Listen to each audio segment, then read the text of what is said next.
హనుమంతుడు లేకపోతే రామాయణం అసంపూర్ణం అని అంటారు. ఎందుకు సార్?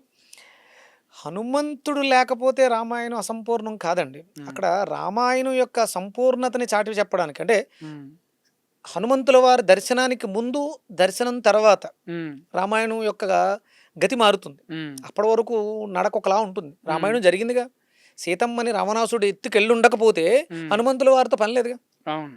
పోనీ అలా అని పూర్తిగా హనుమంతుల వారి మీదే శ్రీరామచంద్రమూర్తి కానీ ఆధారపడలే. రాముడి యొక్క గొప్పతనం అంటే భక్తి అనే ఒక విలువ ప్రజలకు తెలిసిందంటే, ఒక వ్యక్తికి మధ్య భక్తి అనేది ఉంది అంటే అది హనుమంతుడు, రాముల వారి వల్లనే గదా సార్ తెలిసింది అవును. అందరికి. అవును. అంటే ప్రేమ, హ్మ్. వాత్సల్యం, వాత్సల్యం. భక్తి, శ్రద్ధ ఇవన్నీ హ్మ్. కూడా దాంట్లోనే వస్తాయి. హ్మ్. ఇక్కడ అంటే ఆయన యొక్క ఆ భక్తికి తార్కాణం హనుమంతుల యొక్క భక్తికి తార్కాణం ఆయన హృదయాన్ని చీలిస్తే సీతారాముల యొక్క ప్రతిమ కనిపిస్తుంది. అంత హ్మ్. భక్తితో ఉంటారు.